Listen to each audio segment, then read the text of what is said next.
Hello everyone, this is Jimmy and welcome to episode 10 of All the Mods 3 Expert Mode. Today, let's start off by making our goggles of revealing. However, this takes a bunch of leather, and I don't have a good leather income right now. So let's see if we can find something that can make us leather. We can either turn rotten flesh into it through the crucible, but I think it's easier just to use the atomic reconstructor. Yeah, so we can take our rotten flesh and just zap it into leather. Zap.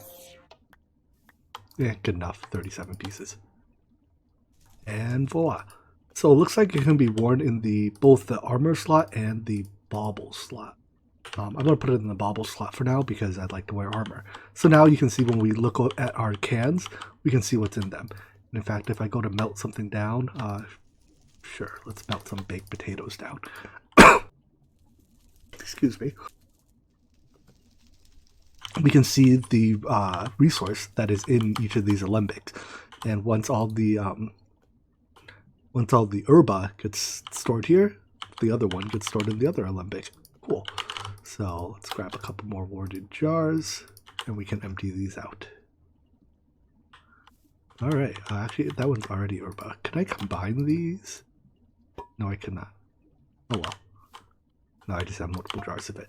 Anyways, moving on from here, let's actually, just for completion's sake, empty out our alembic. All right, let's grab our Thaumonomicon and see where we were going. So we were still continuing down the alchemy route here, and I need a vial of each of these things. Now that we're using this Essentia smeltery to turn items into Essentia, if we look carefully, every now and then we'll see a little puff of purple smoke come off of the smeltery. It might actually only happen while it's running. Let me, well, let's let it finish processing. But every now and then a little puff of purple smoke will come out of one of these, vents on the side, and that's the smeltery releasing flux into the chunk. So just because we are no longer working with the crucible doesn't mean we have a clean system now. And if we look here, we can see that there is still flux in this chunk, which is more or less a bad thing. Well, not much we can do about it for now, but it is something we want to keep an eye on. If we have to do extremely large scale Essentia smelting, we can just do it further away from our base for the time being. The next item we want to make are the caster's gauntlets. So these are used for a couple different purposes. First of all, they can be used to cast spells. So if you store a spell in it, how do I open its UI? I'm not actually sure. But you can see that thing in the upper left-hand corner. You can use this inner chunk to cast spells. We're not probably going to do much of that unless we have to. It's also used to activate the Thaumcraft infusion altar. So this is the next significant step, and let's build it. We need a runic matrix. I guess it wants us to make 9 pedestals. Let's actually take a look at what exactly... take a look at these recipes and see if anything requires more than 9 pedestals. If not, then I guess we'll go with 9. I suspect that's why the number was chosen in the first place. Oh boy, this process is going to take a little while. So first of all, we need a bunch of living rock. That's just transmuting this seared stone into it, but I'm out of seared stone. So I discovered, or I guess I was told, that I can melt cobblestone into seared stone, which is great, and then just cast that directly into block form, so I don't need to use, go through the route anymore.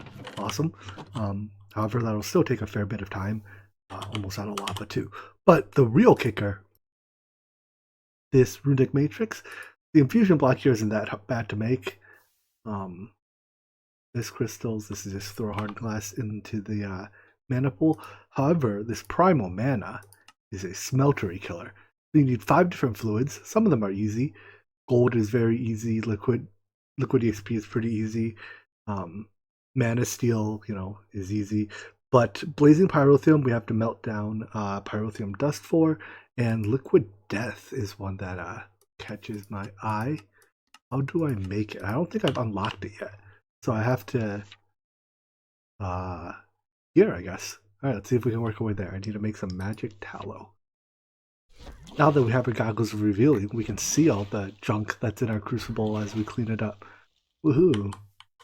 Doesn't mean we're making any less of a mess, it just means we get to see the mess we make. Alright, here we go. So now that we've done the research, we can make liquid death by the bucket. Takes these various aspects, namely 100 mortis. I think I'm actually out of bones. So, and it just became daytime. I might have to go find a source for bones. I could set up a mob farm, I guess. I mean, that wouldn't be too far-fetched. Or I could just go find another bone block. Does this... Bone blocks themselves are pure senses, but if I turn them into bone meal, they contain mortis. I'm sure I can find some way. I'm thinking it might be time to make a mob farm. It'll get us more bones, stuff like ender pearls, all good things that we need. So with mob farm on the menu, let's make it out of cursed earth. So step 1, quick trip to the nether to get another drop of evil. Let's see how lucky I am. Number 1. Number 2. And 3. Did they drop one? Nope. And 4. Nope. 5. Oh look, he dropped one. Cool. Only took 5. Let's head back to the overworld. As for the mob farm itself, I don't think we need to do anything all too fancy. Perhaps we would use vector... Oh, we don't have vector plates. I guess fans of some sort? What type of fans do we have? We have the open blocks fan. That'll suffice. We can use that to push mobs around. Maybe a player trap. Player space trap. No? Spikes it is then. Assuming these aren't too bad. Yeah, we'll just use salmon spikes to kill them. If I recall how these work, they, these fans that is, their strength is proportional to the redstone signal they're receiving. So here, because it's receiving a power of 13, it's pushing less strongly than a fan, say, we put here. And to test that out real quick, I'm going to throw a piece of dust in front of each. That does kind of influence how I set up my redstone for this. Oh, maybe that's not true. Although I suspect the wind from that one might be affecting this one. Let's try that again. So we'll do this. This is also not quite pointed straight, but whatever. That's how far it pushes with a strength of 15 and with the strength of 13. Yeah, the item goes, well, yeah, no, it's shorter. Stupid magnet. Let's try it further away just to be sure. Alright, now there's no doubt about it. The fan is weaker, and you can even see it spinning slower. So we do want to supply a redstone signal of 15 to each of these fans. Wait a second, but the item's all the way out there again. Maybe that's not true then. Look, the fan definitely spins. Whoopsies. The fan definitely spins faster when it's receiving. Wait, how is that not powered? See, it definitely spins faster. I guess it pushes items faster, but not further. Yeah, that appears to be the case. So the redstone signal given to the fan determines how fast, not how far it pushes the item. So I guess in that case, we don't need to give all these a max power. Cool, just something to keep in mind. Anyways, let's build the farm now. I'm not sure quite what possessed me to do the redstone this way, especially immediately after testing to determine that I don't actually need to provide a redstone signal of 15 to each fan. I go ahead and build a system that provides a redstone signal of 15 to each fan. Oh well, what we can just do is when we close off these corners and extend the walls, the fans will end up being inside the farm, and I think that's going to be fine. So the redstone's a little awkward because all I have is vanilla redstone right now. Well, not technically true, but I don't have like redstone conduits. So the fact that each side is 16 long means that it decays. So I have to do a thingy at the end as a booster. But redstone be redstone. Anyways, there's a lever there that turns all the fans on and off. Voila. All right, now I just have to, let's start with the item collection system. I'll build that. Oh, I shouldn't have done that. Now I'm stuck here, aren't I? Yeah. Anyways, I guess there's spikes right underneath me, so I don't really want to just dig out. Let's grab the sling. Hopefully this can get me out of here.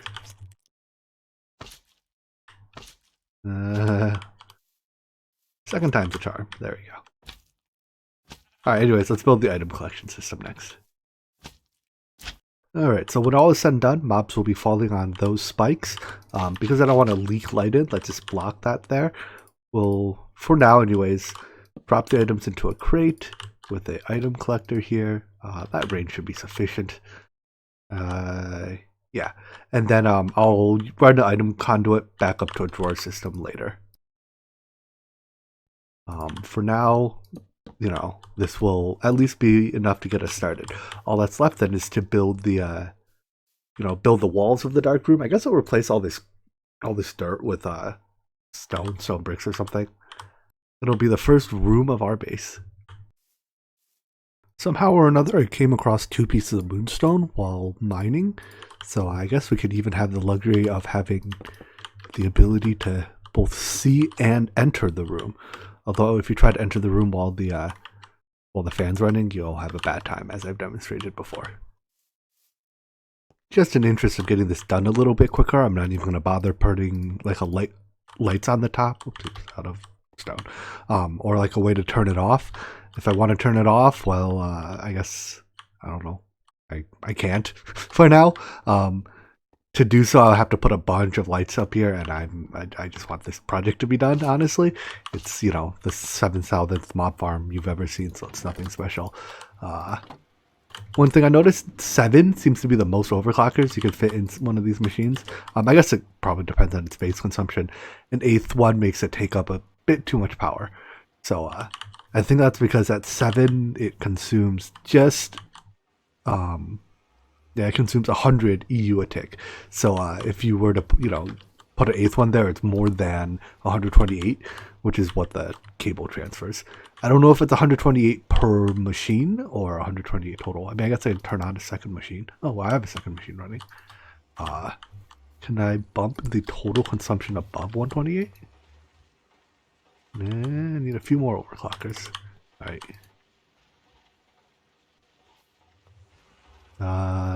That looks to be exactly 128, and I suspect now this machine is a little short on power. Yeah.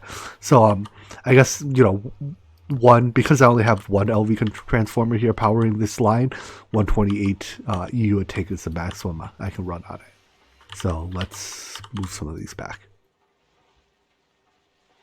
Alright, we're almost done. Time to close off the last hole here. And, I guess before we turn it on, let's remove the, allow the mobs to actually fall on the spikes. I covered them up in case I fell in there during development, which I did a couple times. Turn the fans on and grab our drop of evil. Actually, let's put the drop of evil in before we turn the fans on. Are we ready? No turning back now. Alright, so all the mobs have fallen into center. Wow, that's a lot of mobs. I did make it tall enough for Enderman. I think it's 4 tall. Technically, Enderman only need 3, so I'm not sure if there'll be modded mobs in here. It doesn't look like it at a glance. Cool. Anyways, let's head down to our drops here. And they should be getting picked up. Nice. Alright, so next step is to run all of this stuff over to a bunch of drawers. Here's the drawer wall. It's honestly probably bigger than it has to be. I didn't actually count the number of unique drops we have. Every drawer has a void upgrade in it. One thing I can do later is... Oh, I have to deal with those. But one thing I can do later is I can set it up to I can drop in like the disturbed mob spawners, these things, inside the farm and have, you know, those mobs automatically get killed too.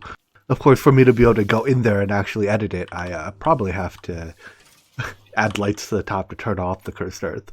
But that's a later problem. So for now, let me, I guess I need a trash can, some filters, and I just need to add all the items into their slots in the drawers. Every item has a home now, and turns out this mob farm doesn't drop very many compactable items. So I'll probably take down some of those drawers and reuse them elsewhere. Anything that gets put into here, you know, the way I have it set up is, here, I'll even bump the priority here. Bows and witches hats, basically unstackable items, potentially damaged items, will go into a trash can. It is really loud, this farm, by the way. I guess I can put a muffler down there, but everything else gets put into these drawers. And namely, what I needed right now was some bones. So let's grab these and get back to Thaumcraft. Also, this crop growing thing, it is literally molasses. It is so slow without sprinklers. Oh well, it'll be done eventually. Alright, time to make liquid death. So, throw some stuff in there, followed by a bucket. And does that give me a bucket of lava? Oh, that wasn't right. Alright, well, let's start by cleaning up our crucible, because there's a lot of stuff left over in it. And we'll try that again. Hopefully this time, not getting a bucket of lava. So what happened there was, while these three items provide all the inputs for liquid death, right, that's the Mortis, Perdicio, and Alchemy, it also has Ignis in the blaze powder and Terra in the sand, and those are the ingredients to make to make a lava bucket. So because of the overlapping recipes, I'm just going to keep throwing buckets in until I get liquid death out. So let's try that again. Let's see, hey, and then if I do this, I'll get lava a few times. Oh, I guess I get lava once. And then it's just a matter of cleanup. And I get various shards out of it, which may or may not be useful. As for the other exotic liquids we need for the primal mana here, let's see.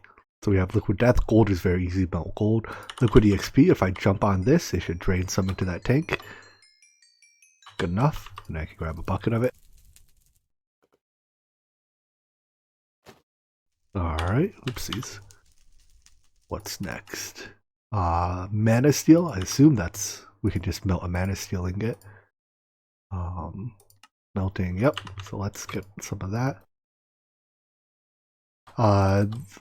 These ratios are super wonky. I don't know exactly. I guess we can try to make 10 batches to use all the liquid death. We'll have some extra of some other stuff. So 10 by 32, 320 divided by 144 is 2 point something. So 3. I need 3 ingots. 3 ingots of that. And what was the last item? Blazing pyrotheum. 10 types, so that's 5 pieces of that. Give me 5. 4. Oh, need more blaze. Like I'm almost out of power here too. I gotta run some more power over to here. You know what? Let's briefly borrow you to recharge our storage scanner.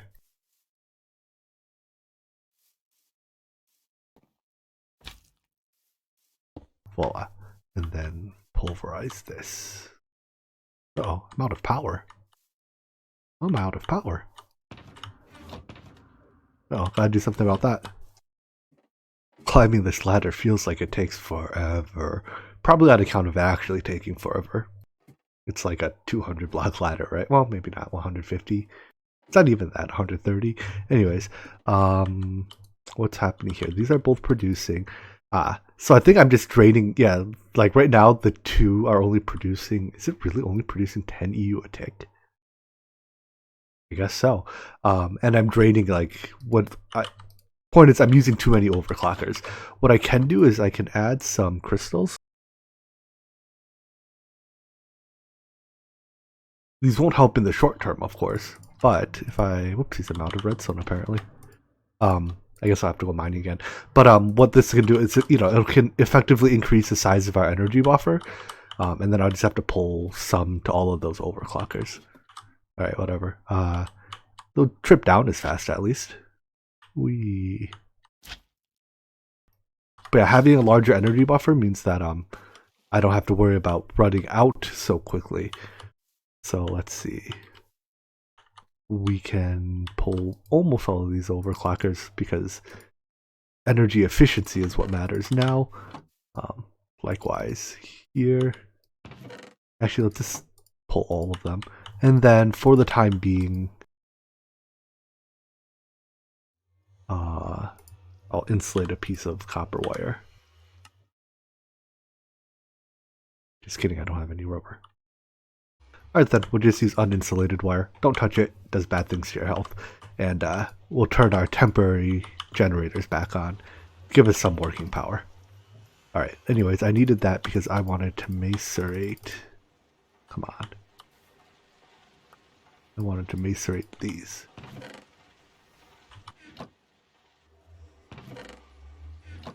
The good news is I'm pretty sure Macerator turns blaze rods into 5 blaze dust.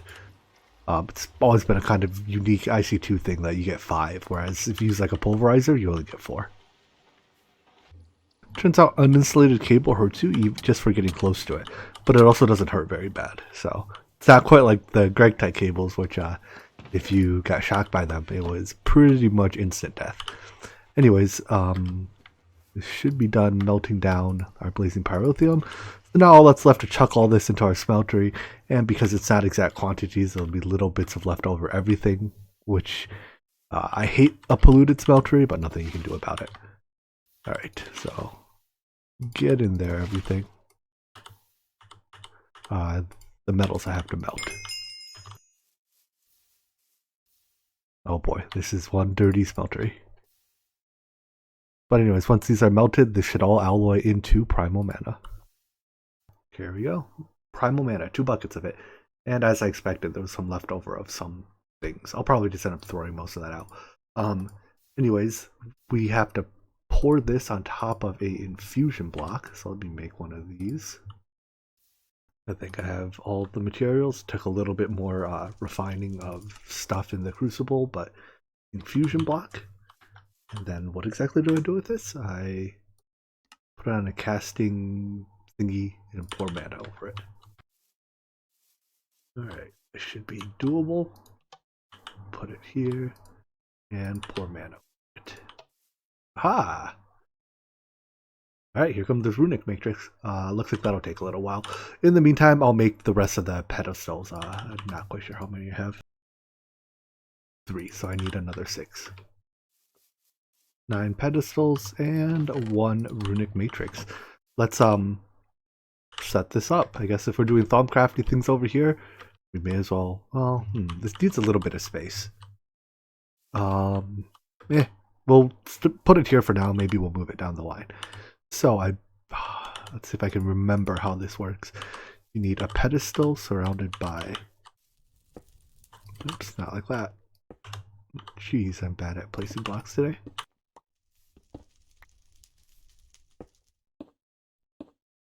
Oh no, it blocks like this. That, and then hit it with a piece of Salus. Is this right? Haha! And then we just have to put these 8 pedestals around it some way, shape, or form. Symmetry matters. So, that'll do. There we go. A rudimentary runic matrix ready to go. Sorry, I meant a rudimentary runic altar. No, maybe it's called runic matrix. I don't know. Semantics. In any event, let's get our rewards. Is this our second tier 2 coin? No, it's our first. Alright. Well, we'll find a use for it later. Oh, okay. I think that's because the way we craft the runic matrix doesn't trigger Thaumcraft normally. We have to, don't worry about it. Anyways, next step then would probably be to make the Empower and some other stuff. We can get some cool tools, but we'll deal with that later. This episode, I think we'll cut it a little short here because, well, here, I'll give you some let you in on, behind the scenes a little bit. It's currently 6:30 a.m. for me, and this episode is scheduled to go live at 9 a.m. today. So I have to, edit and render the video and all that. So let's wrap it up here. We'll come back next time. I was hoping to finish a bit more of this today, but that mob farm took a little time, so whatever. We'll come back next time, make the Empowerer, and finish out Age 2. All right, well, I hope you enjoyed this episode. I hope to see you in the next one. Take care. Bye-bye.